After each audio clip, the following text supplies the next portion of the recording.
तब हमारे news debate का टॉपिक ये हुआ करता था कि किस मेट्रो शहर में रोड की हालत सबसे ज्यादा खराब है। लेकिन आज ये सिचुएशन बदल गई है। देश के इंफ्रा में इतना बड़ा बदलाव ला दिया है कि इसका डंका देश में ही नहीं विदेशों में भी बज रहा है। Trains in India will begin travelling on the world's highest single arch railway bridge.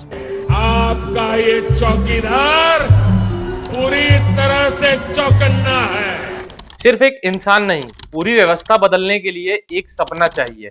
ये कोट किसी भी बड़े चेंजेस की नेसेसिटी और इंपॉर्टेंस को बताता है। इंडियन इंफ्रास्ट्रक्चर में ऐसे चेंजेस की जरूरत कई सालों से महसूस की जा रही थी, क्योंकि एक डेकेड पहले एक ऐसा टाइम था जब इंडियन इंफ्रा पर ऐसी खबरें सुनने मिलती थी। Over 90 roads projects under implementation delayed. Between 40 to 50 projects on sale under distressed conditions. And some of India's biggest road infrastructure companies sitting on a mounting debt pile. तब हमारे न्यूज डिबेट का topic ये हुआ करता था कि किस metro शहर में रोड की हालत सबसे ज्यादा खराब है। You know what's really bothering us right now? It's the roads that are bothering us. Most of them don't seem to be existing in the major metros, or they are underwater or both. So they're not roads, they are canals. Roads are a really serious issue. Why is it that we can't build decent roads? Why is it that most citizens of metros, and of course other cities as well, have to spend hours and hours and hours every day? लेकिन आज ये situation बदल गई है, क्योंकि बहुत ही छोटे initiative प्रगति ने देश के इंफ्रा में इतना बड़ा बदलाव ला दिया है कि इसका डंका देश में ही नहीं विदेशों में भी बज रहा है, जिससे दूसरे देशों के लिए आइडियल भी माना जा रहा है।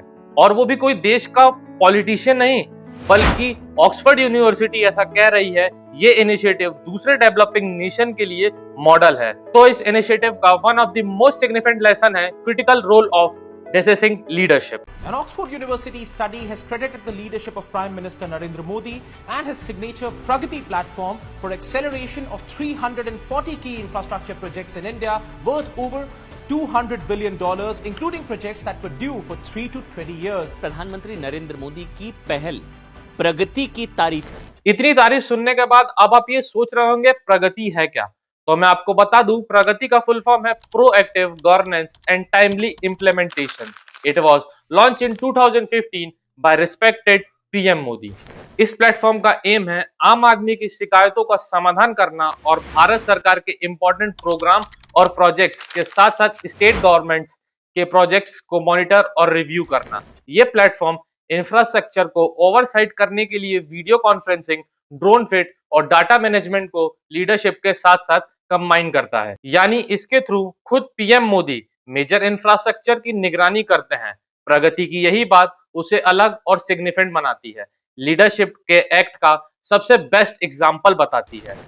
वैसे ये पहल नई नहीं है, इसकी बुनियाद तब रखी गई थी जब 2001 में भुज अर्थक्वेक ने पूरे गुजरात को हिला कर रख दिया था। जब गुजरात के सीएम रहते हुए नरेंद्र मोदी द्वारा सरकार जनता तक रियल टाइम में उनकी शिकायत सुन सके, उनका समाधान कर सके, इसकी जरूरत महसूस की गई और इसी जरूरत से जन्म हुआ गुजरात के स्वागत पोर्टल का, जो उनके सीएम बनने के बाद नेशनल लेवल पर प्रगति के रूप में कन्वर्ट हो गया। प्रगति मीटिंग में देश के कैबिनेट सिक्योरिटीज, सभी स्टेट के चीफ सिक्योरिटीज और सिक्योरिटीज ऑफ सेंट्रल मिनिस्ट्री शामिल होती हैं। इस मीटिंग में पीएम इंटर डिटेलिंग क्वेश्चंस पूछते हैं, इंफ्रा रिलेटेड प्रॉब्लम्स और उनके डिलेस के कारण जानते हुए साथ साथ मिलकर उनके सॉल्यूशन खोजते हैं। वही स्पेसिफिक डेडलाइन भी सेट करते हैं। The Prime Minister has realized is that India's growth and the vision of India, Viksit Bharat as a developed economy 2047 will never happen without the investments required in the hard and soft infrastructure of the country. So what the Honorable Prime Minister has been investing in over the last 10 years is really a focused attention on building out the infrastructure.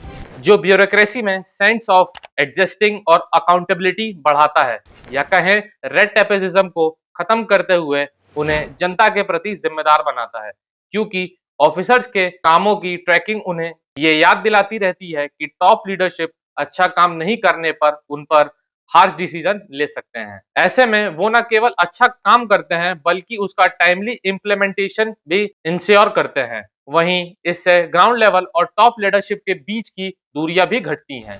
ये देश के federalism के लिए एक important tool के रूप में काम करता है, या कहें पॉलिटिकल डिवाइड को बांटते हुए इस प्लेटफॉर्म ने वैसे स्टेट में भी इंफ्रास्ट्रक्चर प्रोजेक्ट्स को एक्सेलरेट किया है जहां सेंटर के अलग या ऑपोजिट गवर्नमेंट हो। इसने आम लोगों की लाइफ को ना ही केवल इजी बनाया है, बल्कि उनकी क्वालिटी ऑफ लाइफ को इम्प्रूव करते हुए रोड्स, रेलवेज, वाटर, इलेक्ट्रिसिटी जैसे एसेंशियल सर्विस को भी एक्सेलरेट किया है। तो वहीं लैंड एक्विजिशंस को आसान बनाते हुए इंटर मिनिस्ट्रियल कंडीशंस बढ़ाता है। मैंने एक प्रगति कार्यक्रम शुरू किया।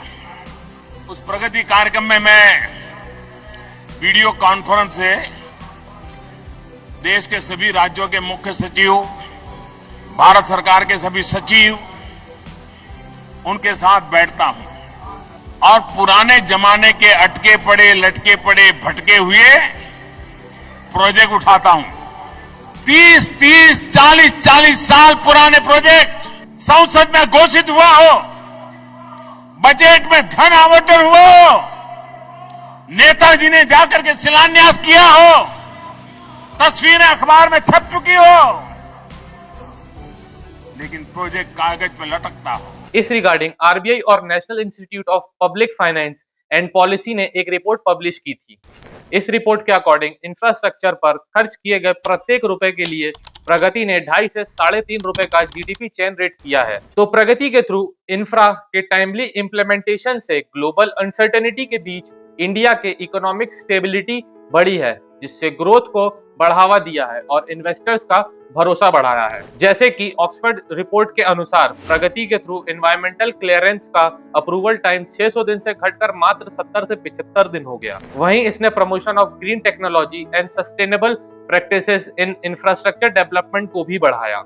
इन सब के साथ साथ इसने बाकी एरिया के लिए भी एक मिसाल पेश की है, जिससे आगे चलकर कई एरिया में भी इम्प्लीमेंट किया जा सकता है। प्रगति के बारे में जानने के बाद आइए आपको समझाते हैं प्रगति पर ऑक्सफोर्ड रिपोर्ट ने कहा क्या है। ऑक्सफोर्ड यूनिवर्सिटी के बिजनेस स्कूल और दी गेट फाउंडेशन के केस स्टडी का हिस्सा बने प्रगति में 340 में से 8 प्रोजेक्ट्स को इंक्लूड किया गया था। इसमें की रेल इनिशिएटिव जैसे आसाम का बोगी rail bridge, Jammu Udhampur Srinagar Baramulla rail link, Karnataka का बेंगलोर मेट्रो और उड़ीसा का हरिदासपुर पारादीप रेल कनेक्शन शामिल था। जबकि रोड प्रोजेक्ट में दही सागर सूरत नेशनल हाईवे 8 और Banarasi Aurangabad section of national highway 2 include था। इसके साथ ही इस असेसमेंट में झारखंड के north Karampura terminal power plant और महाराष्ट्र के नवी मुंबई एयरपोर्ट को भी शामिल किया गया था।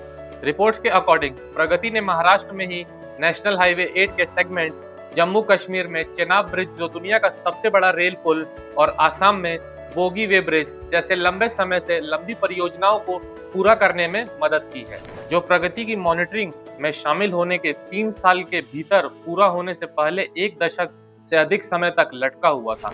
इसी रिपोर्ट के अकॉर्डिंग इंफ्रास्ट्रक्चर के बियॉन्ड प्रगति ने सोशल इनिशिएटिव जैसे जल जीवन मिशन को भी एक्सेलरेट किया है, जिसने प्रगति के कारण वाटर स्कार्फ रीजन्स में टॉप वाटर कनेक्शन में 20% इंक्रीज किया है और household access to drain water के 2019 में 17% से बढ़कर 2024 में 79% हो गया है। तो प्रगति से देश के हर सेक्टर में प्रगति हो रही है और ये केवल देश ही नहीं, पूरी दुनिया मान रही है। Trains in India will begin travelling on the world's highest single arch railway bridge. It's part of a crucial rail connectivity project that connects Indian administered Kashmir with the rest of the country for the first time by rail. Nikhil Ananda reports. ये video उनको जरूर share करिए जो बोलते हैं देश की प्रगति नहीं हो रही है, और उन्हें बताइए प्रगति ने देश की कितनी प्रगति की है।